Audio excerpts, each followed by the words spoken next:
باللہ من الشیطان اللعین الرجیم بسم اللہ الرحمن الرحیم رب اشرح لی صدری ویسر لی امری واحلل عقدۃ من لسانی یفقهوا قولی ان اللہ وملائکتہ یصلون علی النبی یا ایھا الذین آمنوا صلوا علیہ وسلموا تسلیما۔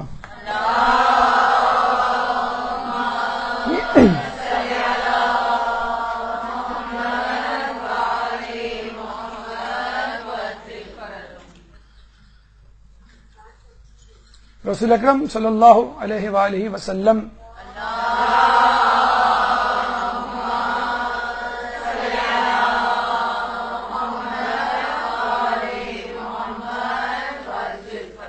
اچھا، ہمارے پاس ٹائم کم ہے تو اس لیے میں نے صلوات پہلے پڑھا دی ہے، اب آخر میں پڑھیے گا۔ رسول فرماتے ہیں کہ باغ جنت میں چلو پھرو، اگر باغ جنت کو دیکھو تو اس میں چلو پھرو اور کھاؤ پیو۔ تو لوگوں نے پوچھا باغ جنت کیا ہیں، باغات جنت کیا ہیں؟ رسول نے فرمایا ذکر کی مجلسیں۔ تو کتنے ہم اللہ تعالیٰ کے شکر گزار ہیں اور شکر ادا کرنا چاہیے کہ اللہ تعالیٰ نے اس دنیا ہی میں ہمیں باغ جنت کے پھلوں سے اور اس کے چشموں سے سیراب کر دیا۔ اور ایک روایت میں یہ بھی آیا ہے کہ اگر کچھ اہل زمین بیٹھ کر ذکر خدا کرتے ہیں تو ان کے ساتھ ملائکہ بھی بیٹھ جاتے ہیں۔ تو آپ کے پیچھے جو جگہ خالی ہے وہ خالی نہیں ہے بلکہ وہاں پر فرشتے بیٹھے ہوئے ہیں۔ تو اللہ تعالیٰ کے ساتھ شکر گزار ہیں اور دعا کرتے ہیں کہ اللہ تعالیٰ ہمیں مزید ایسی توفیقات دیتا رہے۔ آج جس موضوع پہ ہم زبان کھولنے جا رہے ہیں اس میں زبان بندی ہوا کرتی ہے، اور جو اس موضوع پہ بولتا ہے اس کو بے حیا کہا جاتا ہے، اور وہ موضوع ہے بے حیائی اور اس کے اسباب۔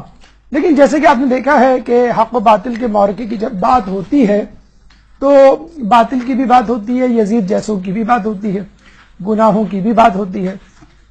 ظاہر سی بات ہے جب تک آپ گناہ کو، بیماری کو، برائی کو، کوتاہی کو، خامی کو یا لغزش کو ڈسکس نہیں کریں گے اس وقت تک اس کا علاج سدباب یا احتیاطی تدابیر کیسے اختیار کریں گے؟ بے حیائی کے احوال یعنی کن کن صورتوں میں وہ موجود ہے، اسباب، اس کی وجوہات کیا ہیں، اثرات دنیاوی اور اخروی، اور اس کے بعد اس کا علاج جو سب سے زیادہ اہم ہے۔ پہلا مرحلہ احوال کے اعتبار سے کہ یہ برائی یعنی بے حیائی کن کن صورتوں میں کس کس طرح موجود ہے۔ غیر اسلامی تہوار یا اسلامی تہوار بھی، تہوار کو آڑ بنا کر بے حیائی کو جس طرح پھیلایا جا رہا ہے اور جس طرح اس کو انٹرٹینمنٹ کا نام دیا جا رہا ہے وہ آپ کے سامنے آیا ہے۔ ٹھیک ایک ہفتے بعد ویلنٹائن ڈے منایا جائے گا اسکول ویئرس پر، اور محبتوں کے خطوط یا ای میلز اور واٹس ایپ کے تبادلے ہوں گے۔ سینٹ ویلنٹائن بیچارے نے شادی کروائی تھی، محبتیں نہیں کروائی تھی۔ جو ویلنٹائن ڈے مناتے ہیں ان کی کریکشن کر دیجئے، اصولاً تو منائے نا، اور جو منا رہے ہیں ان کی کریکشن کر دیجئے، سینٹ ویلنٹائن نے شادیاں کروائی تھی، محبتیں نہیں کروائی تھی۔ ویلنٹائن ہو، بسنت ہو، ہولی ہو، دیوالی ہو، ہیلووین ڈے ہو، کرسمس ہو، نیو ایئر ہو، 14 اگست ہو، 23 مارچ ہو، یا عید، بقرعید یا کوئی بھی خوشی کا تہوار، اس کو جس طرح ایک سازش کے تحت برائی میں، بے حیائی میں تبدیل کیا جا رہا ہے وہ ازہر من الشمس ہے۔ لیکن پھر بھی لوگ انٹرٹینمنٹ کے نام پر اس بے حیائی کو بڑے آرام سے گلے لگا رہے ہیں۔ اگر کوئی تہوار کا دن نہیں بھی آتا تو لوگ بہانہ بنا لیتے ہیں۔ MUN ایک نئی بدعت جو اسکول کالجوں میں شروع ہوئی ہے، ماڈل یونائٹڈ نیشنز کے نام پر مختلف وفود مختلف اسکولوں سے بلائے جاتے ہیں کسی بڑے اسکول میں، اور ڈسکشن کے دوران گاہے بگاہے ہائی جیکرز کو، معاف کیجیے گا، گلوکاروں کو بلایا جاتا ہے۔ لیکن ان کو ہائی جیکرز کہنا چاہیے کیونکہ جہاز اغوا کرنے کے لیے ہائی جیکر گن لے کر آتا ہے، اور یہ اکیڈمک تقریبات کو ہائی جیک کرنے کے لیے گلوکار گٹار لے کے آتا ہے۔ تو آج کی محفل گن سے نہیں بلکہ گٹار سے یرغمال بنائی جاتی ہے۔ اور تو اور کراچی کے بہترین انسٹیٹیوٹ IBM میں اگر کسی چیف گیسٹ کو بلایا گیا تو وہ ایک ماڈل گرل، ایک فاحشہ، ایک طوائف، اور افسوس کے ساتھ کہنا پڑتا ہے کہ اسکارف پہنی ہوئی لڑکیوں نے اس فاحشہ اور اس ماڈل گرل کے ساتھ سیلفی لینے میں کوئی دقیقہ فروغ گزاشت نہیں کیا۔ تو ہمارے یہاں مفکرین، دانشور، شاعر، ادیب، سائنسدان مر چکے ہیں کہ جو ہمیں چیف گیسٹ کے لیے ایک فاحشہ عورت کو بلانا پڑا. اصول دین تو پڑھے ہوں گے آپ نے. آج ہم آپ کو میڈیا کے اصول دین بتاتے ہیں. بلکہ آپ نے یہ سنا ہوگا کہ ہمارے ہاں جو بھی عمل ہوتا ہے، ایکشن ہوتا ہے، وہ 1 of the 5 ہوتا ہے: واجب، مکروہ، حرام، مباح، مستحب. فلمیں ہمارے یہاں حرام ہیں، ڈرامے مکروہ ہیں. میوٹ کر کے یا فاسٹ فارورڈ کر کے یا چینل گاہے بگاہے چینج کر کے آپ دیکھتے رہتے ہیں. پورا ڈرامہ دیکھ لیا تو اس میں فلم کا گناہ شامل ہو جائے گا. اشتہارات مباح ہیں، دیکھیں نہ دیکھیں. ٹاک شوز مستحب ہیں، دماغ کھلتا ہے اور بعض اوقات اس کی سرجری بھی ہوتی ہے اور برین واش بھی ہوتا ہے. نیوز واجب ہے، ضرور دیکھنا چاہیے. لیکن یہ تمام چیزیں آپ کو حرام کی طرف کیسے لے کے جا رہی ہیں؟ انٹرٹینمنٹ کے نام پر سب کچھ بکتا ہے، جیسے مذاق کے نام پر سب کچھ بک دیا جاتا ہے. تو یہ انٹرٹینمنٹ ہے جو انسان کو اب ایسی راہ پہ لگانے جا رہی ہے کہ جس میں انسان صبح ایمان کی حالت میں کرے گا اور شام کفر کی حالت میں کرے گا. بک رہا ہوں جنوں میں کیا کیا، کچھ نہ سمجھے خدا کرے کو. فلمیں ایک زمانے میں فلمیں ہوتی تھی، رومانٹک فلمیں ہوتی تھی، سیاسی فلمیں ہوتی تھی، جنگی فلمیں ہوا کرتی تھیں اور گھریلو فلمیں ہوا کرتی تھیں، اور لوگ اس حساب سے اپنی اپنی چوائس کی فلمیں دیکھا کرتے تھے. لیکن آج کل فلموں کے لیے ایک ٹرمینالوجی ایجاد ہوئی ہے: rom com, that is romance and dance اور کامیڈی. اس کے علاوہ فلموں کا کوئی موضوع ہی نہیں ہے. باقاعدہ ملک دشمن عناصر کو استعمال کر کے ملکوں کے خلاف سیاسی فلمیں بنائی جا رہی ہیں. امریکہ نے رشیا کو افغانستان میں بعد میں شکست دی، لیکن موویز بنا کے، مثلا جیمز بانڈ اور رینبو ٹائپ کی موویز بنا کے یورپ میں اور امریکہ کے عوام میں اپنی آئیڈیالوجی کو پہلے ہموار کیا، اور جب اس کو شکست دینے کی باری آئی تو لوگ بخوشی تیار ہو گئے. اسی طرح اسلام کو ایکسٹریمزم اور ٹیررزم کا لیبل لگانے کے لیے پہلے موویز بنائی گئی، میڈیا میں اس کا پرچار کیا گیا. اب لوگ وہاں پہ تیار ہیں اسلام کو ایکسٹریمسٹ، اسلام پسندوں کو ایکسٹریمسٹ یا ٹیررسٹ کہنے کے لیے. اب وہاں کام کرنا آسان ہو گیا ہے. ڈرامے فلموں کی تقلید میں جو صحیح کسر تھی وہ ترکی ڈراموں نے پوری کر دی. ترکی ویسے بھی آدھا ایشیا میں ہے، آدھا یورپ میں ہے، اور کئی دہائیوں سے کشکول میں بھیک مانگ رہا یورپی یونین کی ممبرشپ کی، اور آج تک بیچارے کو یورپی یونین کی ممبرشپ نہیں ملی. اور اگر کچھ کہا جائے تو کہا جاتا ہے کہ یہ مسلمانوں کا ڈرامہ نہیں، یا مسلمان اسلامی ملک کا ڈرامہ نہیں، یہ ترکی کا ڈرامہ ہے جس کا کچھ نہیں پتا، جس کا صدر خود آئیسس کے ساتھ اور داعش کے ساتھ خفیہ سرگرمیوں میں ملوث ہے. اس کے بیٹے اور داماد کی جو ڈیلنگز ہیں آئل سے متعلق وہ اب تشت ازبام ہو چکی ہے. اشتہارات آپ کہتے ہیں کہ بھئی یہ 1 منٹ آدھے منٹ کا اشتہار ہمارا کیا بگاڑ لے گا. اگر وہ اشتہار 3 گھنٹے میں 45 منٹ چلے گا تو بھئی اس نے 1 گھنٹے کے ڈرامے کے برابر جو ہے وہ جگہ لے لی. مسلسل میوزک، مسلسل بے حیائی، مادیت پرستی اور پیغامات اتنے الٹے سیدھے اور اتنے مسلسل تسلسل کے ساتھ کہ بچے کیا بڑوں کی زبان پر بھی ہیں. داغ تو اچھے ہوتے ہیں. اچھا ہم نے تو سنا تھا صفائی نصف ایمان ہے، کھا لے پی لے جی لے.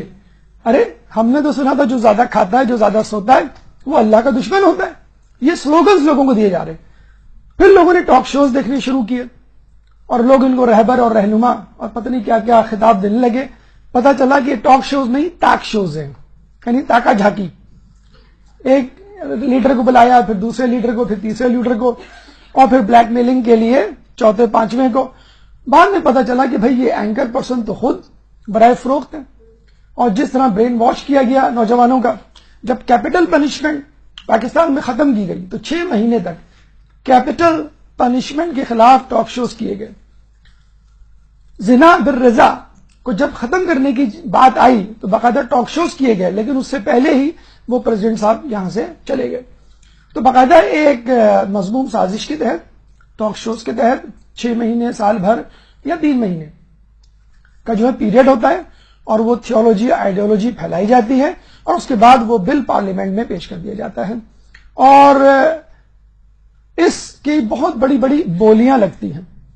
اور آپ کو معلوم ہے پاکستان میں پیسہ بولتا ہے اور کبھی بولنے پہ یا بول پہ پابندی بھی لگ جاتی ہے. نیوز ترجیحات پہ ڈیپینڈ کرتی ہیں. جو اصل خبر ہے وہ غائب ہو جائے گی. اداکاروں کی برسی، فلاں اداکار کو ہم سے بچھڑے ہوئے 5 سال ہو گئے، فلاں اداکار کو 10 سال ہو گئے. ارے آپ کے سائنسدان مر گئے، آپ کے مفکرین مر گئے، آپ کے جو بڑے بڑے فلنتھروپسٹ ہیں یا بڑی بڑی شخصیات گزری ہیں تحریک پاکستان کی، کیا ان کی وفات نہیں ہوئی؟ کیا سب ابھی تک زندہ ہیں کیا؟ تو ترجیحات جو خبریں دینے کی ہیں وہ کبھی نہیں دی جائیں گی. ابھی شاید 10 دن بھی نہیں گزرے بی بی زینب سلام اللہ علیہ کی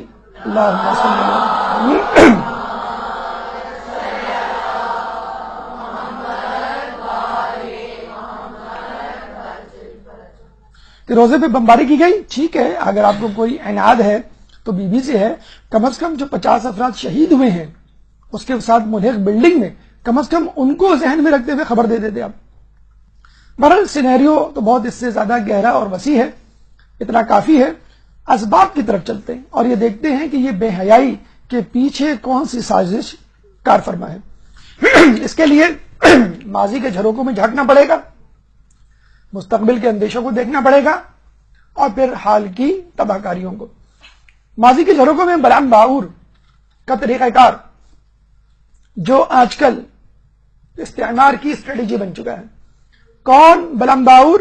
حضرت موسیٰ علیہ السلام کا شاگرد، ذہین شاگرد، جس نے کہا کہ میں نے بہت علم حاصل کر لیا، اب میں چاہتا ہوں کہ لوگوں کو یہ علم پھیلاؤں. فلسطین کی طرف رخ کیا. وہاں کا جو بادشاہ تھا، وہاں کے جو وزراء تھے، عمرا تھے، ایلیٹ کلاس، اشراف طبقہ اس کی گرد جمع ہو گیا اور پھر وہی ہوا جو نہیں ہونا چاہیے تھا، بک گیا. اپنے ایمان کو اور اپنے علم کو مہنگے داموں اس نے فروخت کر دیا. اتنے مہنگے داموں کو جب موسیٰ علیہ السلام کو اللہ نے وحی کی کہ جاؤ فلسطین کے بادشاہ کے خلاف جہاد کرو، تو لوگ اس کے پاس آئے اور کہنے لگے کہ بلعم باعور تو مستجاب الدعوات ہے، تو ہمارے لیے دعا کر. جب اس نے یہ دیکھا کہ موسیٰ علیہ السلام اور اس کے حواریوں، تو اس نے منع کر دیا، بھائی یہ تو پیغمبر ہیں، اللہ ان کے ساتھ ہے، میں نہیں کر سکتا ان کے خلاف دعا. دوسرے دن آئے، اس نے یہی جواب دیا. تیسرے دن لوگ اس کی بیوی کے پاس پہنچ گئے. اس کی بیوی نے پتہ نہیں کیا پٹی پڑائی کہ وہ جو ہے تیار ہو گیا.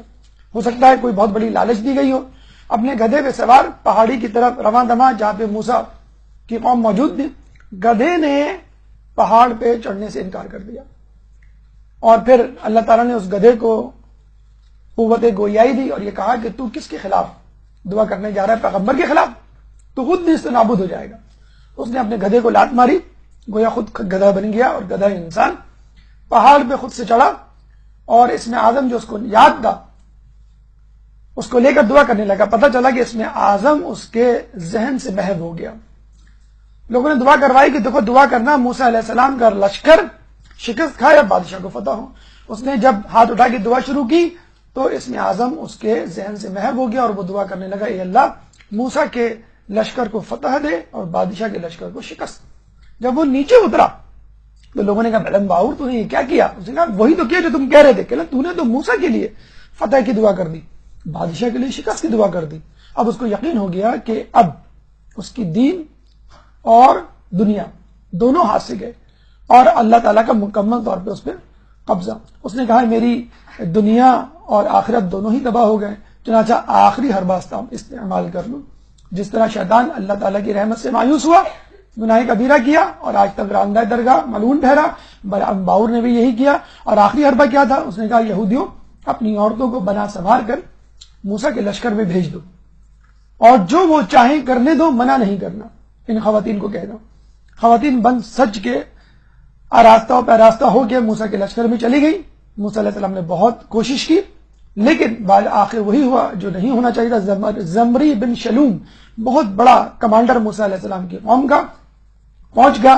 وہ ایک عورت کے ہاتھ پکڑ کے موسیٰ علیہ السلام کے پاس لے کر آیا کہ اگر تم نے کہا کہ یہ حرام ہے تو بھی میں یہ فعل انجام دوں گا. اور پھر پوری فوج نے زناکاری کی جو ہے وہ وبا پھیل گئی. اس وبا کے ساتھ طاعون کی وبا بھی پھیلی. ہمارے یہاں حدیث ہے جس قوم میں زناکاری پھیل جائے مرگ مفاجات اور بیماریاں اور موتیں عام ہو جاتی ہیں۔ 20,000 لوگ موسیٰ علیہ السلام کے لشکر کے ہلاک ہو گئے۔ پھر اس کے بعد فقاس بن عیز جو موسیٰ علیہ السلام کا پوتا تھا، وہ جب آیا تو اس نے جو ہے دیکھا کہ یہ کیا ہے، تو لوگوں نے ساری صورتحال بتائی، چنانچہ وہ جو ہے زمری بن شلوم کے پاس گیا اور اس کو قتل کیا۔ اس کے بعد یہ طاعون کی وبا ختم ہوئی، قصہ ختم ہو گیا، موسیٰ کی قوم کو فتح حاصل ہوئی۔ لیکن یہودیوں نے یہ نقطہ پکڑ لیا کہ اگر کبھی حق کو، کبھی اسلام کو شکست دینی ہو تو اس قوم میں بے حیائی پھیلاؤ، اور یہ بہترین طریقہ ہے۔ اچھا، اگر یہ اتنی بات ہوتی تو ہم بھول جاتے، لیکن اتفاق کی بات یہ ہے کہ یہ ماضی کی بات نہیں ہے، مستقبل کی بات بھی یہی ہے۔ جب دجال کا لشکر آئے گا امام سے لڑنے کے لیے تو اس کے ایک ہاتھ میں موسیقی کے آلات اور دوسرے ہاتھ میں فاحشہ عورتیں ہوں گی، اور یہی دو چیزیں آپ دیکھ لیں آج بھی مغرب استعمال کر رہا ہے، موسیقی اور فحاشی۔ آپ میڈیا کو لے لیں، آپ محفل کو لے لیں۔ یہ بات میں آپ کو بتلا دوں کہ ہمارا انشاءاللہ کوئی امکان نہیں کہ ہم میں سے کوئی سفیانی کے لشکر کو جوائن کرے۔ امام کے لشکر کے مقابل میں 2 لشکر آئیں گے، ایک تو سفیانی کا لشکر، دجال کا لشکر۔ سفیانی کا لشکر داعش کی صورت میں، آئیسس کی صورت میں، طالبان کی صورت میں، قاعدہ کی صورت میں، دہشت گرد تنظیموں کی صورت میں وجود میں آ چکا ہے، لیبل لگ چکا ہے، لوگ جوائن کر چکے اور ہم ان سے نفرت تبرہ کا اظہار بھی کر چکے۔ لیکن دجالی لشکر مادیت پرستی کا ڈھول لے کے پوری دنیا میں اس ڈھول کو بجا رہا ہے، اور مسلمان کیا غیر مسلم کیا تمام لوگ اس کی دعوت پہ لبیک کر رہے ہیں۔ یہ عین ممکن ہے کہ ہم دجال کے لشکر کے ساتھ کھڑے ہوں اور امام کے مقابل کھڑے ہوں، کیوں کہ ہم ابھی سے مادیت پرستی کی بیماری میں مبتلا ہیں۔ بہرحال اس صورتحال کے اثرات کیا ہو سکتے ہیں اس کو دیکھتے ہیں، شاید ان اثرات کو دیکھ کر ہم جو ہے اس مادیت پرستی یا بے حیائی سے اپنا منہ موڑ لیں۔ دنیاوی نقصانات کیا ہے؟ انفرادی نقصانات، حدیث رسول ہے کہ زنا کے 3 دنیاوی نقصانات ہیں: آبرو میں کمی، رزق میں کمی اور عمر میں کمی۔ آبرو میں کمی، چاہے کتنا ہی بڑا سیلیبریٹی، اداکار، صداکار، گلوکار کیوں نہ ہو، اپنے ملک میں، اپنے شہر میں، اپنے محلے میں بے عزت ہوتا ہے۔ ٹھیک ہے، نوجوان بہت پسند کرتے ہیں اداکاراؤں کو، اگر کہا جائے اس سے شادی کرو گے فوراً انکار کر دیں گے۔ لڑکیاں ہو سکتا ہے کسی اداکار کا نام لے لیں، لیکن اگر کہا جاتا ہے اس سے شادی کرو گے وہ فوراً انکار کر دیتی، کیونکہ انسان کا ضمیر گوارا نہیں کرتا، نفس کے ہاتھوں مجبور تو ہو جائے دیکھنے کے لیے ان کی فلمیں اور ان کے بارے میں باتیں کرنے کے لیے، لیکن شریک حیات کے طور پہ کوئی شخص بھی نہیں چاہے گا کہ میں ایک فاحشہ عورت یا ایک فاسق و فاجر عورت کو، مرد کو اپنا شریک کار یا شریک حیات بناؤں۔ رزق میں تنگی، بے روزگار لوگ صرف آپ کو ترقی پذیر ملکوں میں نہیں، ترقی یافتہ ملکوں میں ملیں گی۔ Under employment is one of the form of in employment. Doctor ہے میڈیکل اسٹور پہ بیٹھا ہوا ہے، انجینئر ہے ہاتھ میں پانا لیا ہوا ہے، اکاؤنٹنٹ ہے اور گیس اسٹیشن پہ گیس فل کر رہا ہے۔ تو مغرب کے لوگ ادھار پہ جی رہے ہیں، مغرب کے لوگ انڈر امپلائمنٹ پہ جی رہے ہیں، اور مشرق کے لوگوں کے پاس کھانے کو کچھ نہیں۔ عمر میں کمی، S T D sexually transmitted disease میں فقط 6 بیماریاں پہلے شامل ہوتی تھیں، اب لاتعداد بیماریاں شامل ہیں۔ ایڈز کا وائرس اسی جنسی بے راہ روی کی وجہ سے پھیلا۔ زیکا وائرس ابھی حالیہ امریکہ اور 23 ممالک میں پھیلنے والا وائرس ہے، جس نے 40 لاکھ لوگوں کو متاثر کیا ہے۔ عورتوں کو ہو جائے تو بچے مینٹلی ریٹارڈڈ پیدا ہوتے ہیں، مائکروسیفیلی، چھوٹے دماغ، چھوٹی کھوپڑی کے ساتھ پیدا ہوتے ہیں۔ اس زیکا وائرس کے بارے میں کہا جاتا ہے، ابھی اس ہفتے کی خبر ہے کہ یہ سیکچولی ٹرانسمیٹڈ ڈیزیز ہے اور اس کی ویکسین شاید 10 سال تک دریافت نہ ہو سکے۔ اجتماعی نقصانات، حدیث میں ہے کہ جب میرے بعد زنا کثرت سے ہونے لگے گا تو مرگ مفاجات بھی کثرت سے ہونے لگے گی۔ مرگ مفاجات یعنی اچانک موت کا ہونا۔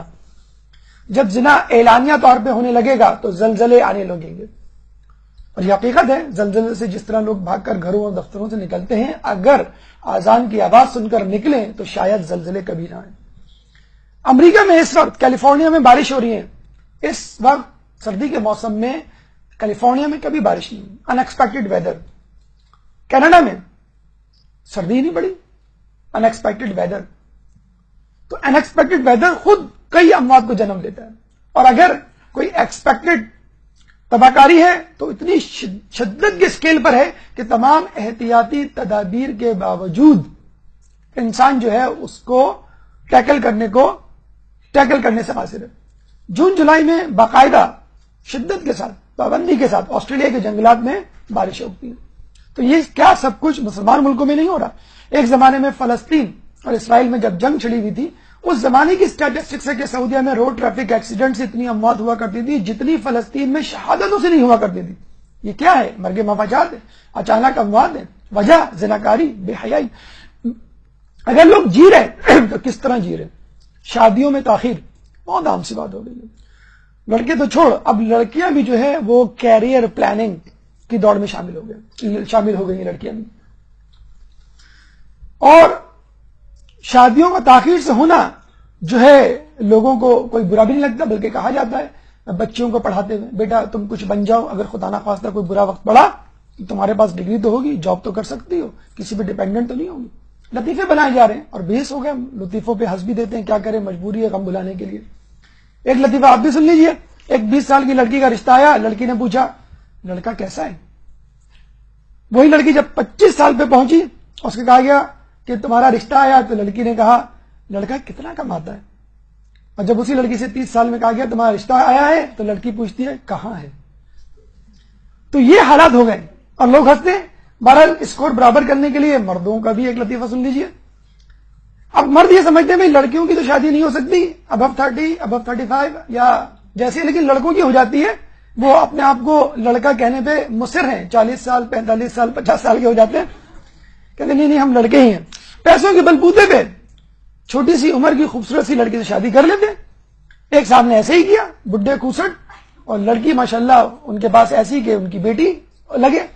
جا رہے تھے کسی بازار میں تو ایک شخص نے کہا ذاق کی چوچ میں انگور خدا کی قدرت، پہلوے حور میں لنگور خدا کی قدرت۔ اور وہ صاحب ان کو جو ہے وہ مارنے کو دوڑے، خوب پٹائی کی، لوگوں نے بہت بچاؤ کرایا، اور ان صاحب سے پوچھا بھائی آپ کیوں مار رہے ہیں؟ انہوں نے غصے میں کہا اس نے میری بیگم کو لنگور کہا ہے۔ تو اچھا جن کی شادیاں ہو گئی ہیں وہ طلاقوں کا سوچ رہے ہیں۔ پہلے شادی کے لیے استخارہ ہوتا تھا، اب طلاق کے لیے استخارہ ہو رہا ہے۔ اب تو یہ ہے کہ مولانا صاحب خطبہ نکاح کا خطبہ پڑھانے کے بعد کہتے ہیں اب طلاق کے لیے کب آؤں؟ رسول اللہ کی حدیث ہے کہ مجھے اپنی قوم میں خفیہ معاشقوں کا بڑا اندیشہ ہے، بڑا ڈر ہے۔ یہ خفیہ معاشقے انٹرنیٹ پہ، اسکائپ پہ، واٹس ایپ پہ، ای میل پہ، اب گلی کوچوں میں نہیں ہوتے، اب تو بیڈ روم میں آپ یہاں بیٹھے ہیں اور دوسری شخصیت کینیڈا میں، امریکہ میں یا کراچی کے کسی کونے میں۔ طلاقوں کی کثرت، جو طلاق مطلب جو شادی کر چکے ہیں وہ ریورس گیئر لگانے کی سوچ رہے ہیں، طلاق کا سوچ رہے ہیں۔ لاوارث بچے امریکہ میں اتنے زیادہ ہو گئے ہیں کہ انہوں نے ولدیت کا خانہ ہی فارم سے نکال دیا۔ بچے کا اسکول میں ایڈمیشن ہو یا آپ کا آئیڈینٹی کارڈ بننا ہو، ولدیت کے بارے میں پوچھتے نہیں ہیں کہ آدمی شرماتے ہیں، بچوں کو پتہ ہی نہیں ہے۔ ایک شادی میں جانے کا اتفاق ہوا، لڑکے سے پوچھا بیٹا آپ کے والد صاحب کا نظر نہیں آ رہے؟ لڑکے نے کہا بھری خلاؤں میں گھورا اور کہا ڈیفیکلٹ کوسچن۔ ہم سمجھ گئے پسند کی شادی ہے، باپ نے آنے سے انکار کر دیا۔ ایک صاحب نے کہا دیکھا آپ بہت برا کہتے ہیں باہر کے لوگوں کو، باہر کے لوگوں کے بچے بھی ان کی شادیوں میں شرکت کرتے ہیں۔ اب یہ ایک فلمی جوڑے نے شادی کی امریکہ میں تو 4 بچے ان کے شریک ہوئے ان کی شادی میں۔ اب اس کو اگر آپ نیکی کہیں گے تو گناہ کیسے کہیں گے؟ غیر فطری گناہ، غیر فطری اثرات ایسے ہیں کہ جن کو بیان کرنے سے زبان قاصر ہے۔ لیکن یہ یاد رکھیے حدیث رسول ہے کہ تم لوگ یہود و نصارہ کی طرح ہو جاؤ گے، جیسے ایک پاؤں کا جوتا دوسرے پاؤں کے جوتے کی طرح۔ اگر کوئی ان میں سے اپنی ماں کے ساتھ زنا کرے گا تو تم میں سے بھی کوئی اپنی ماں کے ساتھ زنا کرے گا۔ لواطت کے بارے میں خلیفہ دویم کے دور میں ایک شخص، ایک غلام لایا گیا کہ اس نے اپنے آقا کو قتل کیا تھا اور کہا گیا کہ اس کو بھی قتل کرنا چاہیے۔ مولا علی کو بلایا گیا تو اس نے کہا کہ میں نے میرے آقا نے میرے ساتھ قوم لوط کا فعل انجام دیا تھا، اس لیے میں نے اس کو قتل کر دیا۔ مولا علی سے پوچھا گیا اب آپ کیا کہتے ہیں؟ مولا علی نے کہا 3 دن ٹھہر جاؤ۔ 3 دن ٹھہرے، پھر سب لوگوں کو اس غلام کی آقا کی قبر کے پاس لے گئے اور کہا قبر کھودو۔ لوگ گھبرانے لگے، انہوں نے کہا نہیں قبر کھودو۔ قبر کھودی گئی تو آقا کی لاش اس قبر میں سے غائب تھی۔ مولا سے پوچھا یہ لاش کہاں گئی؟ تو مولانا نے جواب دیا جو قوم لوط کا عمل انجام دیتا ہے 3 دن کے بعد اس کی لاش اللہ تعالیٰ قوم لوط کے قبرستان میں پہنچا دیتا ہے۔ آخری نقصان اس بے حیائی کا، خواتین غور سے سن لیں جو یہاں اس مجمع میں بیٹھی ہیں اور جو دوسری جگہ پہ ہیں، ان تک یہ پیغام پہنچا دیں۔ رسول اللہ نے معراج میں خواتین کو عذاب ہوتے ہوئے دیکھا تو پوچھا یہ کون عورتیں؟ یہ وہ عورتیں ہیں جو لباس پہنتے ہوئے برہنہ تھی، دوسروں کی طرف مائل ہوتی اور اپنے آپ کو مائل کر دی، ان کے سر اونٹوں کی جھکی ہوئی کوہانوں کے مانند ہوتے۔ اس قسم کی عورتیں نہ تو بہشت میں جائیں گی اور نہ ہی اس کی خوشبو سونگیں گی جس کی خوشبو بہت فاصلے سے محسوس ہوتی ہے۔ کپڑے پہنتے ہوئے برہنہ، بہت سمپل سی مثال ہے، ٹائٹس۔ حدیث میں لفظ شلوار استعمال ہوا ہے، میزان الحکمت کی حدیث ہے، جا کے پڑھ لیجیے، کہ برکت ان عورتوں پہ جو شلوار پہنتی ہیں۔ حیران تھے ہم کچھ عرصے پہلے کہ یہ لفظ شلوار کا تذکرہ یعنی ڈھیلے ڈھالے کپڑوں کی حوصلہ افزائی۔ خصوصی طور پہ شرم آتی ہے ماؤں کو دیکھ کر کہ مائیں اپنے بیٹیوں کے ساتھ ٹائٹس پہن کر اسکول جا رہی ہیں، آفیسز جا رہی ہیں، بازاروں میں گھوم رہی ہیں۔ یہ کیا ہے؟ آپ اسی حدیث کے مصداق بننا چاہ رہی ہیں۔ اور وہ عورتیں جو جوڑا بناتی ہیں اور اس طرح نمایاں جوڑا بناتی ہیں بالوں کا کہ جو لگے کہ آپ نے کچھ پیچھے کوئی چیز رکھی ہوئی ہے، ان کو کہا گیا ہے کہ وہ ایسے بال رکھیں گی جیسے اونٹ کا جھکا ہوا کوہان، ٹرینگولر شیپ ہوتا ہے نا اونٹ، کونیکل شیپ، اس کو جھکا دیں آپ تو وہ ہاریزونٹل ہو جائے گا۔ اس کے علاوہ معذرت کے ساتھ خواتین کا مجموعہ، اگر برا لگے تو کوئی بات نہیں، آج موضوع یہی ہے، یہ جو آپ رنگین نیلے پیلے پنک اسکارف پہنتی ہیں، شہلا پہنتی ہیں، خدارہ، یہ آپ کے حجاب کی توہین ہے۔ حجاب کا مطلب ہی یہی ہے کہ اپنے آپ کو چھپائیں کہ لوگ آپ کو دیکھنے سے پہلے اپنی نظریں جھکا لیں۔ اگر آپ نے حجاب ہی ایسا پہنا ہوا ہے زینت اور آراستہ و پیراستہ ہو کے کہ لوگ آپ کو نظر اٹھا کے دیکھیں کہ آپ نے کیا پہنا ہوا ہے، کس کلر کا جو اسکارف یا شہلا یا چادر پہنی ہوئی ہے، یا چادر پہنی ہوئی تو سپر مین کی طرح کہ بس وہ پیچھے لہرا رہی ہے، تو خدارا ایسے حجاب سے باز آئیے اور وہ حجاب اختیار کیجئے جو شرعی ہے، کم از کم شرائط تو پوری کریں، سی تھرو نہ ہو، شفاف نہ ہو، ٹائٹ نہ ہو، بہت تنگ نہ ہو، خوشنما زینت والا نہ ہو کہ لوگ اس کی طرف دیکھیں۔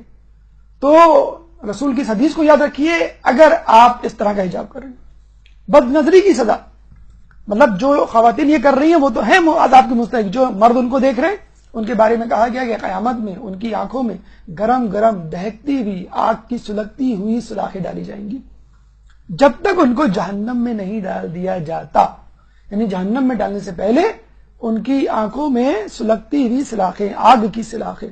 اور یاد رکھ لیجئے قیامت کا ایک دن دنیا کے 50,000 سال کے برابر ہوگا۔ اس سے بھی بڑی بات، کہتے ہیں کہ جو شخص کسی نامحرم کو لذت بری نگاہ سے دیکھتا ہے اس کی مثال ایسی ہے جیسے اس نے مولا علی کو 60 مرتبہ قتل کیا ہو۔ رسول فرماتے ہیں کہ پہلے کے زمانے کا شقی ترین الفاظ قدار بن سلف، جس نے صالح علیہ السلام کی اونٹنی کی کوچے کاٹی تھی، اور میرے زمانے کا یعنی میرے بعد جو شقی ترین شخص آئے گا وہ ہوگا جو تیری داڑھی کو تیرے سر کے خون سے خضاب دے گا۔ عبد الرحمن ابن ملجم تو ایک مرتبہ کے فعل سے ملعون ٹھہرا، مولا علی کے ماننے والے اس فعل کو کرنے سے 60 مرتبہ مولا کے قاتل بن جاتے ہیں، اور دن میں کئی مرتبہ اگر یہ فعل کریں تو کتنی مرتبہ مولا کو قتل کریں گے۔ زنا کے 3 آخری نقصان، خدا کی ناراضگی، حساب میں سختی اور جہنم۔ اور اس کے بعد سب سے اہم چیز جو یہاں بتلانی ضروری ہے وہ ہے علاج۔ اس بے حیائی کے علاج سے کیسے بچے؟ ایک درود پڑھ دے محمد والے محمد۔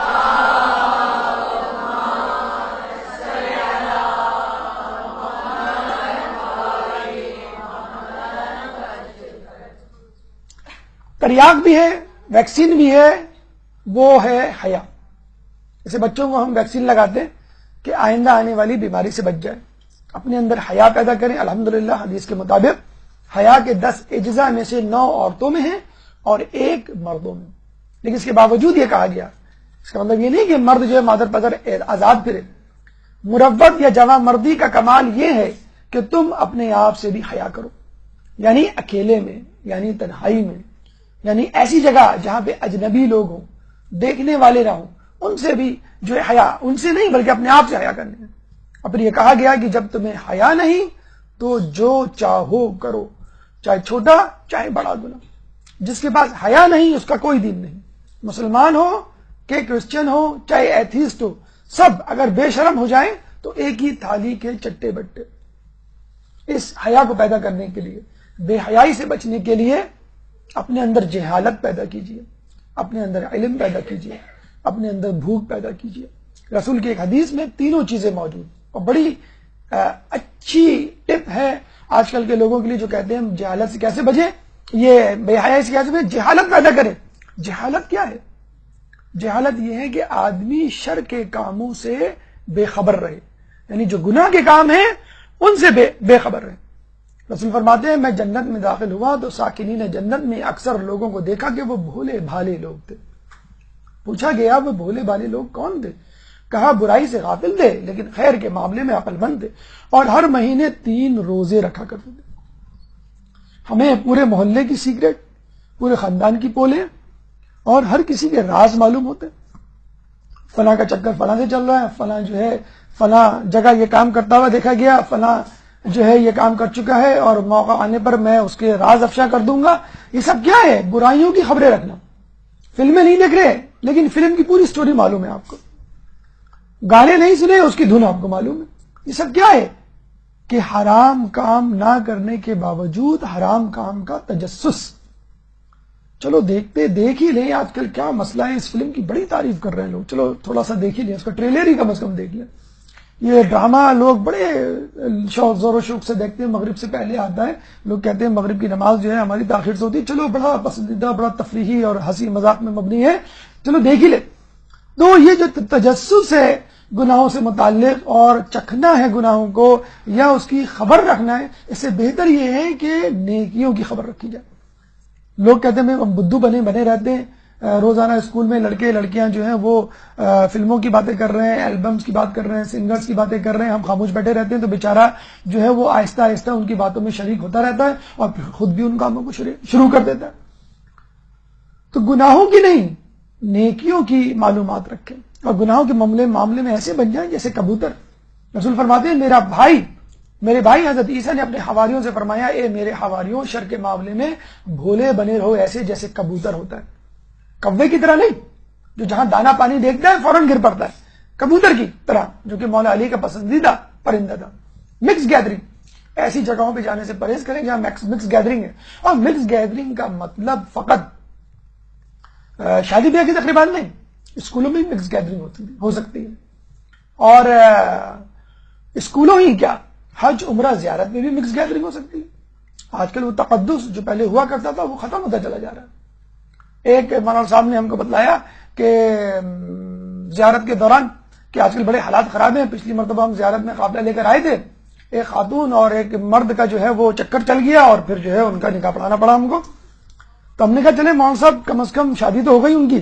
چلے کیسی بات کر رہے ہیں، ہم دونوں پہلے سے شادی شدہ تھے، یعنی دونوں نے طلاقیں لی اپنے اپنے ریسپیکٹیو شریک حیات سے وہ شادی کی. اب ان دونوں کا کیا ہوا ہوگا؟ لوگ کہتے ہیں کہ ان دونوں کو چاہیے وہ بھی زیارت پہ جائیں. اور بہرحال تو یہ حالات ہو گئے ہیں کہ ہر چیز کا تقدس جو ہے وہ ختم ہو کے رہ گیا ہے. اس کا طریقہ یہ ہے کہ اگر آپ کو مکس گیدرنگ کا سامنا ہو بھی پڑ جائے، مثلا آپ کی فیملی میں کچھ ایسے لوگ ہیں جو جہاں پہ جانا بھی ضروری ہے اور حرام بھی ہے، تو اس طرح رہیں کہ لوگ سمجھ جائیں کہ آپ کو یہ تقریب پسند نہیں، کونے میں بیٹھے الگ تھلگ بیٹھے، دیر سے جائیں اور جلدی آ جائیں. بالکل مثال ایسی ہے کہ آپ کہیں کہ بھائی بھوک نہیں، مرنے کی حالت میں ہم سور کا گوشت کھا سکتے ہیں لیکن اس کا باربیکیو بنا کے نہ کھائیں، اس کے جو ہے وہ فرائیڈ آئٹمز نہ تلیں. اس کے شیک ہینڈ بہت عام ہوتا جا رہا ہے، مطلب فزیکل ٹچ یا شیک ہینڈ کزنز میں بہن بھائی کہہ کر ایک دوسرے سے ہاتھ ملایا جا رہا ہے. رسول کہتے ہیں میں کسی عورت کو ہاتھ نہیں لگاتا. دیکھیے ہمارا یہ پریزیڈنٹ ہے، کتنی آرام سے سکون سے اس نے بتلا دیا کہ ہماری ثقافت کیا ہے. بیعت کا طریقہ کیا ہوتا تھا رسول اللہ کا؟ اپنا ہاتھ پانی کے برتن میں ڈال کر باہر نکال لیتے، پھر عورتیں اس میں اپنا ہاتھ ڈالتی اور نکال لیتی. آپ کا لباس خصوصی طور پہ خواتین کے حوالے سے ایسا ہونا چاہیے جو اٹریکٹیو نہ ہو.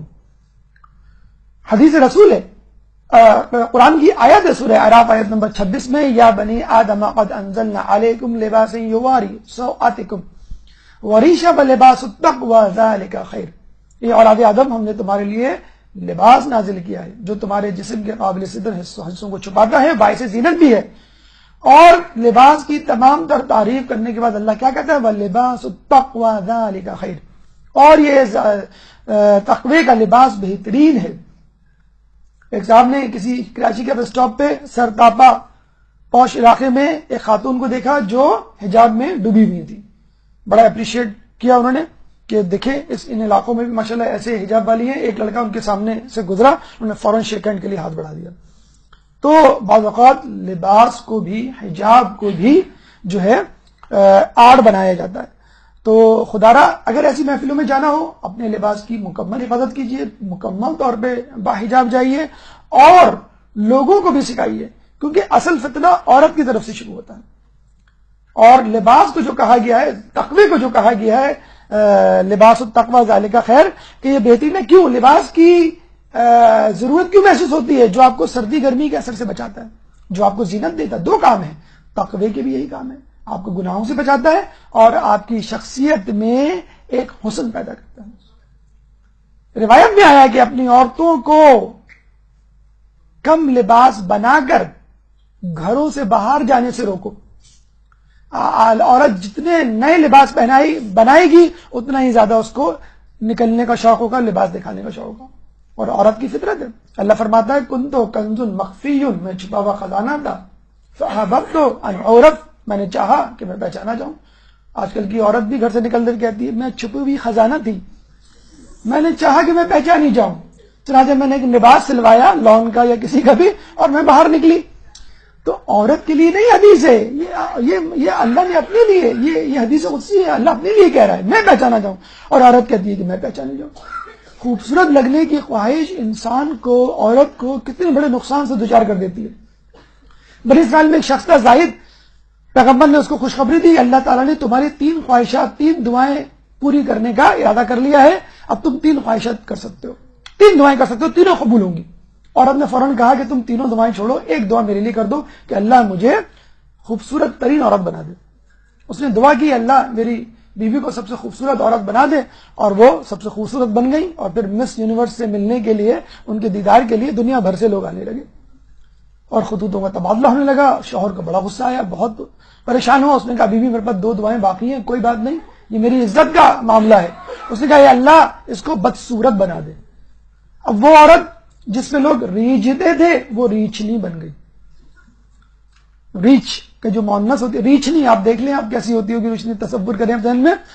اب جو ہے لوگ تو چھٹ گئے لیکن خود گھر والے پریشان ہو گئے، ابا ہمیں نیند نہیں آتی ابا کو دیکھ کے کہ کیا کریں۔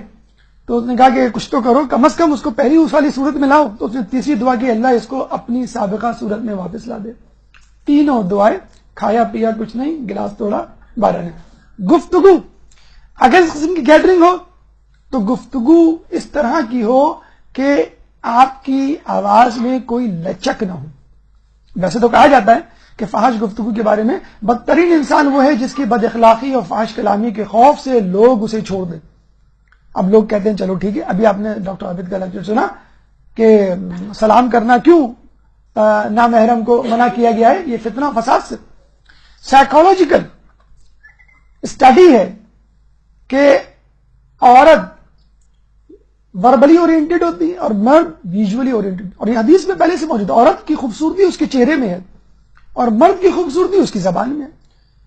آپ نے ہمیشہ یہ سنا ہوگا کہ تم نے اس میں کیا دیکھا، اس عورت میں، کہ دیکھتے ہی پھسل گئے۔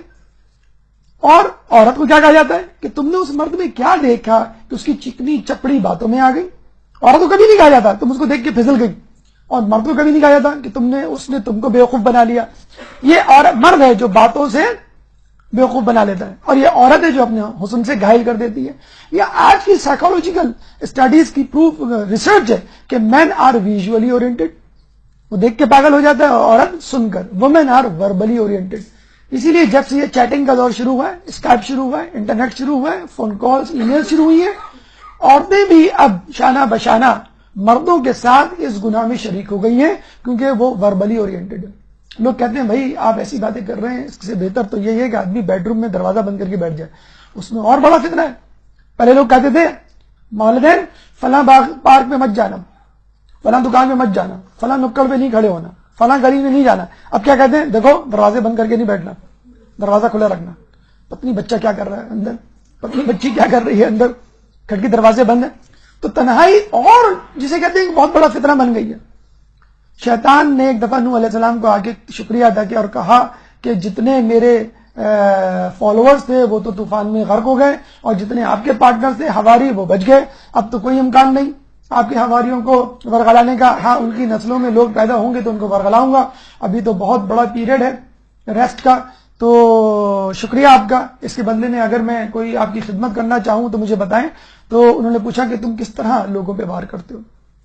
تو شیطان نے کہا مجھے 3 موقعوں پہ کبھی نہیں بھولیے گا، 3 موقعوں پہ میں وار کرتا ہوں. 2 لوگوں کے درمیان انصاف جب کرنا ہو غصے کی حالت میں، اور جب انسان عورت سے تنہائی ہو. اب ہمارے دور میں عورت سے ملنے کے لیے کسی جگہ کا انتخاب ضرورت نہیں ہے، آپ اپنے گھر میں بیڈ روم میں جو ہے وہ عورت سے مل سکتے ہیں، چیٹنگ کر سکتے ہیں. اس کے علاوہ تمہاری عورت کے کہیں جانے سے خطرناک ہے کسی ناقابل بھروسہ انسان کا تمہارے گھر آنا، چاہے وہ آپ کا کزن ہی کیوں نہ ہو، کزن ہی کیوں نہ ہو، لیکن بہرحال نامحرم ہے تو چنانچہ اس کے ساتھ آپ کا پردہ بالکل واجب ہو. 8واں علاج اس بے حیائی کا احتیاط، یعنی آپ تنہائی میں ہو تو بھی احتیاط سے کام لیں، جب آپ محفل میں ہو تو بھی احتیاط سے کام لیں. یہ آیت آپ نے 12 سنی ہوگی، قل للمؤمنین یغضوا من ابصارهم ویحفظوا فروجهم. اے رسول آپ مرد مومنوں سے کہہ دیجئے کہ اپنی نگاہیں نیچے رکھیں اور اپنی شرمگاہوں کی حفاظت کریں.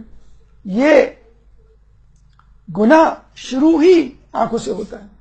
امام کی روایت ہے کہ شہوت کی نگاہ شیطان کے تیروں میں سے ایک تیر ہے، اور صرف مرد کی نہیں عورت کی نگاہ کو بھی کہا گیا ہے کہ وہ بھی اپنی نگاہوں کی حفاظت کریں. وَقُلْ لِلْمُؤْمِنَاتِ يَغْضُضْنَ مِنْ أَبْصَارِهِنَّ وَيَحْفَظْنَ فُرُوجَهُنَّ وَلَا يُبْدِينَ زِينَتَهُنَّ.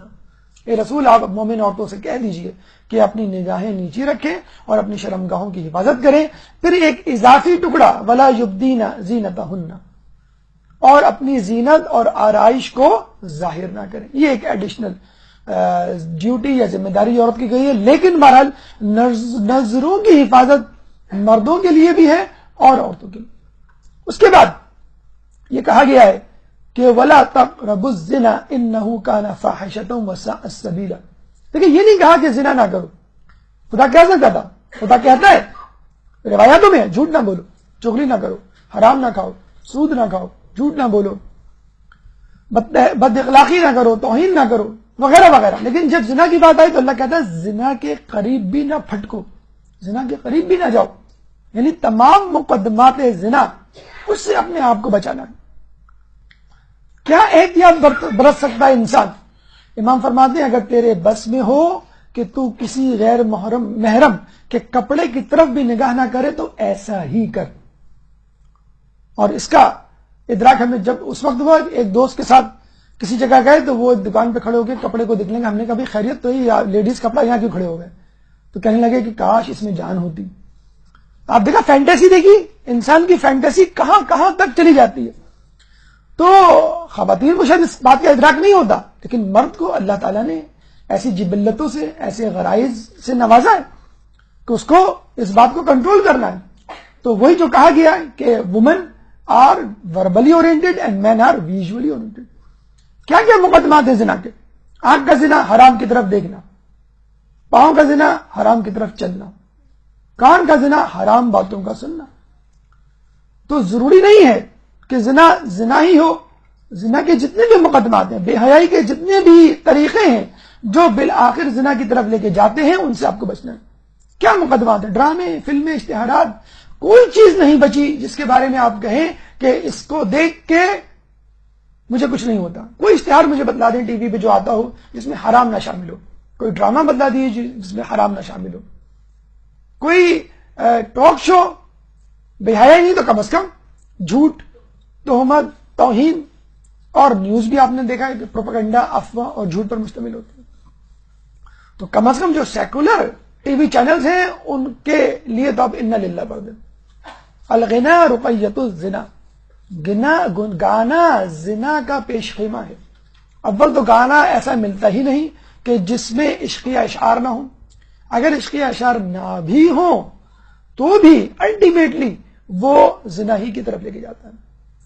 بہرحال اس بے حیائی کا جو الٹیمیٹ سلوشن ہے، بہترین سلوشن ہے، وہ ہے نکاح، جو افسوس کے ساتھ کہنا پڑتا ہے کہ آج کل اس کو اتنا ڈیلے کیا جاتا ہے، اتنا ڈیلے کیا جاتا ہے، جیسے ابھی ہم نے بتایا 20 25 30 سال کے لطیفے سے، کہ لوگ جو ہیں وہ پھر یہ نہیں دیکھتے کہ لڑکا کیسا ہے، یا وہ نہیں دیکھتے کہ لڑکی کیسی ہے، اس میں جو اسلامی شرعی اصولوں کے مطابق جو خصوصیات ہونی چاہیے نکاح کے لیے کہا جاتا ہے عورت ایک ایسا بچھو ہے جس کے ڈسنے میں بھی مزہ ہے۔ اچھا، یہ آپ جیسی عورتوں کے لیے نہیں ہے، یہ بے حیا عورتوں کے لیے، بے حجاب عورتوں کے لیے مولا علی کا قول ہے۔ عورت سراپا شر ہے، اور سب سے برا یا بڑا شر یہ ہے کہ اس کے بغیر چارہ بھی نہیں۔ تو یہ اپنے آپ کو بے حیائی سے بچانے کا طریقہ ہے، ان شرپسند عورتوں سے بچانے کا طریقہ ہے، ان بچھو جیسی عورتوں سے بچانے کا طریقہ ہے کہ انسان نکاح کرے۔ جسے کہتے ہیں نا کہ انسان کی کامیابی کے پیچھے ایک عورت کا ہاتھ ضرور ہوتا ہے، اور ناکامی کے پیچھے بہت سی۔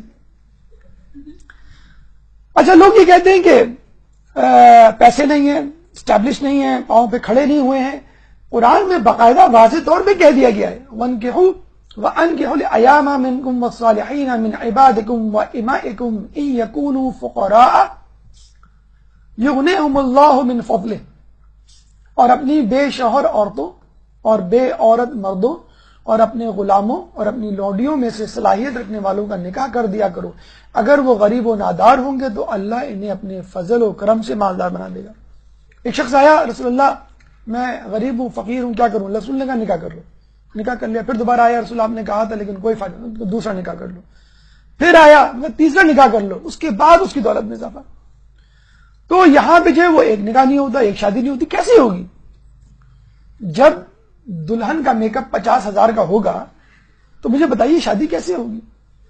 جوڑوں پہ جو ہے وہ لاکھوں روپے خرچ کیے جائیں گے، مہر جو ہے وہ لاکھوں روپے کا رکھا جائے گا، اور بہت زیادہ ڈیمانڈ کی جائے گی جہیز کی، تو کیسے شادیاں ہوں گی اس مہنگائی کے دور میں؟ مردوں کو چھوڑ عورتوں کو کہا جاتا ہے کہ بھئی اب اپنا جہیز خود تیار کرو، اپنی شادی خود کرو، بلکہ جاب کرو، اسکول کالجوں میں جاؤ، اپنے لیے لڑکا بھی خود تلاش کرو۔ جاب کرنا، تعلیم دینا برا نہیں ہے، لیکن اس کو وسیلہ اور طریقہ بنا دیا جائے، فقط اور فقط اس لیے پڑھایا جائے، العلم نور کے مزداق پڑھایا جائے، کوئی قباحت نہیں۔ لڑکیاں ڈاکٹر، انجینئر یا کوئی بھی شعبہ اختیار کرتی ہیں، خدمت خلق کے لیے استعمال کرتی ہیں، باحجاب اور شرعی طریقوں سے اس کو انجام دیتی ہیں، بہت اچھی بات ہے، ضرورت ہے ہمیں ایسی پڑھی لکھی خواتین کی۔ جو جوان نوجوانی میں شادی کرتا ہے اس کا شیطان چیخ اٹھتا ہے اور کہتا ہے ہائے افسوس، اس نے مجھ سے اپنا دین بچا لیا۔ کتنا دین؟ کچھ روایت میں ہے کہ آدھا دین، اور کچھ روایتوں میں ہے 2/3 دین۔ کتنی بڑی فضیلت ہے، بیٹھے بٹھائے شادی کر کے آپ کو آدھا دین مل گیا۔ شادی شدہ کی 2 رکعت نماز ان 70 رکعت سے افضل ہے جو غیر شادی شدہ پڑھتا ہے۔ لوگ کہتے ہیں کہ بھئی آپ نے پھر بھی 2 رکعت تو پڑھوائی دی، کوئی ایسا ثواب جو بیٹھے بٹھائے؟ جی ہاں، شادی شدہ جو سویا ہوا ہو اللہ تبارک تعالیٰ کے نزدیک اس روزے دار نمازی سے افضل ہے جو کمارا ہو۔ اب اس کا مطلب یہ بھی نہیں کہ آپ جاب واب چھوڑ کے سونا شروع کر دیں کہ میں جو ہوں اب گھر کی روٹیاں توڑوں گا اور بس ویسے ہی کما لوں گا۔ شادی کر کے لوگ بڑے خوش، بھئی ہمارے تو شادی ہو گئی، اب سب جائیں بھاڑ میں۔ آپ سے کسی کے رشتے کے بارے میں پوچھا جائے، کسی کی ضمانت لی جائے، کسی کی تفتیش کی جائے، آپ فوراً اپنا دامن جھاڑ کے الگ ہو جاتے ہیں، بھئی مجھے نہیں معلوم، آپ خود تحقیق کریں۔ اپنے خاندان والوں کے بارے میں لوگ ضمانت دینے کے لیے تیار نہیں۔ سب سے افضل سفارش یہ ہے کہ نکاح کے 2 آدمیوں کے درمیان سفارش کی جائے تاکہ وہ اکٹھا ہو جائے۔ کتنی بڑی سفارش، کتنی بڑی جو ہے وہ نہیں کیا۔ متبادل کیا ہے اس بے حیائی کا؟ عشق الہی، خدا سے محبت کرنا اگر آپ سیکھ لیں سارے مسئلے آسان ہو جائیں۔ بی بی آسیہ نے جو دعا کی تھی وہ قرآن میں منقول ہے، رب ابنی لی عندک بیتا فی الجنہ۔ خدا نے فرمایا، بی بی مریم کہتی ہیں کہ اللہ جنت میں میرے لیے ایک گھر بنا دے، رب ابنی لی عندک بیتا فی الجنہ۔ خدا نے کہا اس کی قیمت بہت مہنگی ہے۔ جواب میں بی بی آسیہ نے فرمایا کہ میری 1000 جان بھی ہوں تو وہ قربان کرنے کے لیے میں تیار ہوں۔ جب آپ اس طرح کا عشق اختیار کریں گے تو اللہ تعالیٰ آپ کو اس بے حیائی سے ضرور بچائے گا۔ مجنون نے شہر چھوڑا تو صحرا بھی چھوڑ دے، نظارے کی حوث ہے تو لیلا بھی چھوڑ دے، واعظ کمال ترک سے ملتی ہے یا مراد، دنیا جو چھوڑ دی ہے تو عقبا بھی چھوڑ دے، ہے رسم عاشقی میں الگ سب سے بیٹھنا، میں خانہ بھی حرم بھی کلیسا بھی چھوڑ دے۔ اگر اس کے باوجود آپ کو یہ بات نہیں سمجھ میں آتی، ہمارے پاس ایک مدرسے کے طالب علم آئے، پھر آپ سے ایک مسئلہ پوچھنا ہے، ارے بھائی ہم اس فقہ فیلڈ کے لیے نہیں سر، بہت آسان مسئلہ ہے، آپ جواب دے دیں گے، اچھا بھی پوچھیے۔ سر وہ میری ایک لڑکی سے دوستی ہے۔ ہم نے کہا یہ کیا بات ہوئی؟ کہ سر نہیں آپ مجھ پہ شک نہ کریں، بہت پاکیزہ دوستی ہے اور ہم جو ہے کوئی گندی بات نہیں کرتے، کوئی غلط۔ میں نے کہا کیا مطلب، کوئی توضیح المسائل ڈسکس کرتے ہو؟ نہیں سر توضیح المسائل تو نہیں۔ میں نے کہا کیا میت کے مسائل ڈسکس کرتے ہو؟ قبر میں کیا سوال پوچھے جائیں گے وہ ڈسکس کرتے ہو؟ کیا ڈسکس کرتے ہو؟ نہیں سر آپ خواہی میں آپ سر بہت جذباتی ہو رہے ہیں، آپ جو ہے سر سمجھے سر کوئی مسئلہ نہیں ہے۔ اسی طرح گھبرا کے بول رہے ہوتے جس طرح میں بول رہا ہوں۔ سر کوئی مسئلہ نہیں ہے، بالکل نیٹ اینڈ کلین اور بالکل اٹس اوکے، آپ بالکل گھبرائیں مت۔ تو میں نے کہا بھائی آپ بتا کیوں رہے ہیں، آپ گھبرائیں مت، آپ کریں دوستی۔ تو جب وہ نہیں مانا اور فتویٰ لینے پہ بالکل مصر تھا کہ نہیں آپ کو بتانا پڑے گا یہ صحیح ہے کہ نہیں ہے، میں نے کہا ایک بات بتاؤ، تمہاری بہن ہے؟ کہنے کہا اب بالکل بلیک آؤٹ سوئچ آف۔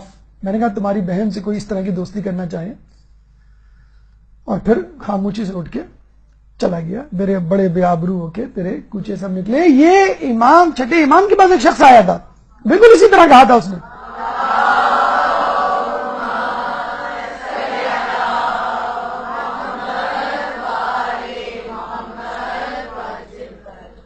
چھٹے امام سے پوچھا تھا امام میں فلاں عورت سے غلط کام کرنا چاہتا ہوں۔ امام نے کہا کیا تو چاہتا ہے کہ تیری گھر والی سے بھی وہ کوئی شخص یہ کام کرنا چاہے؟ خاموش ہو گئی۔ ہم بچپن سے ایک جملہ سنتے آئے تھے، کیا تمہاری ماں بہنیں نہیں ہیں؟ لوگوں کی زبانی ہے، ہم نے خود نہیں سنا۔ تو کیا تمہاری ماں، یہ امام کی روایت ہے جس سے یہ ضرب المثل بن گئی ہے۔ اور مومن اس وقت تک مومن ہو ہی نہیں سکتا جب تک وہ چیزیں پسند نہ کرے دوسروں کے لیے جو اپنے لیے پسند کرتا ہے۔ اگر آپ فرینڈشپ چاہتے ہیں تو اپنی بہن کو بھی پیش کریں۔ کیوں آدمی اپنی بہن کو نکاح کے لیے پیش کر دیتا ہے؟ کیونکہ جائز ہے، اللہ نے اس کو حلال رکھا ہے، زنا کو حرام رکھا ہے، فرینڈشپ کو حرام رکھا ہے، اس لیے اپنی بہن کے لیے یہ چیز گوارا نہیں کرتا۔ اور جو یہ کام کرتے بھی ہیں شادی کے بعد پھر وہی چیزیں، وہی شکوک و شبہات اپنی زوجہ کے لیے رکھتے ہیں، پھر شیزوفرینک پیشنٹ بن جاتے ہیں، ڈیلیوژن، ہیلوسینیشن، سائیکولوجیکل ڈس آرڈرز کا شکار بن جاتے ہیں۔ تو اگر آپ چاہتے ہیں یہ بات آپ کے لیے بھی، یعنی اپنے مردوں کے لیے بھی، کہ اگر آپ بے راہ روی کا شکار ہوں گی آپ کے مرد بھی، اور مرد اگر بے راہ روی کا شکار ہوں گی تو ان کی عورتیں بھی۔ لیکن بعض اوقات یہ کلیہ کچھ لوگوں پہ اپلائی نہیں ہوتا، اور کچھ لوگ جو ہیں وہ اپلائی کرنے نہیں دیتے۔ خیبر کے در کو اکھاڑنے والا جب خیبر کو فتح کر چکا تو تمام لوگ اندر چلے گئے، باہر کھڑا ہوا۔ لوگوں نے کہا کہ آپ کیوں نہیں اندر جاتے؟ آپ کو تو سب سے پہلے اندر جانا چاہیے، آپ تو فاتح خیبر ہیں۔ تو مولانا نے کیا جواب دیا؟ مجھے نہیں معلوم یہودیوں کی عورتیں کس حالت میں اندر ہوں گی۔ اوروں کی بات تو چھوڑیں، مولا یہاں پہ غیروں کی عورتوں کی عزت کے محافظ بنے ہوئے ہیں۔ مولا جب کوفے میں آئے تو کوفے کے مردوں کو مخاطب کر کے کہا، بے حجاب عورتوں کو وہاں گھومتے پھرتے دیکھ کر، ایک کوفے کے مردوں تمہاری غیرت کو کیا ہوا؟ کوئی حدیث روایت نہیں سنائی؟ مردوں کی مردانگی کو للکارا، غیرت کو للکارا۔ کیونکہ اگر اسلام میں کوئی روایت آیت نہ بھی ہو تو یہ مرد کی فطرت ہے کہ اپنی عورت کو بے حجاب نہیں دیکھ سکتا، بازاروں میں ان کی توہین نہیں برداشت کر سکتا۔ مجھے نہیں معلوم کہ خیبر کو فتح کرنے والا عورتوں کا محافظ، یہودی عورتوں کا محافظ، کوفے میں مسلمان عورتوں کے حجاب پہ رکھوالا، جب اپنی گھر کی بیبیوں کو کوفہ و بازار کے، شام کے بازاروں میں دیکھتا ہوگا تو اس نے یہ منظر کس طرح برداشت کیا ہوگا۔ علیہ رحمۃ اللہ قوم الظالمین۔ کوئی سوال اگر اس سے متعلق ہو تو آپ پوچھ سکتے ہیں۔ ایک درود پڑھ دیں محمد والے محمد۔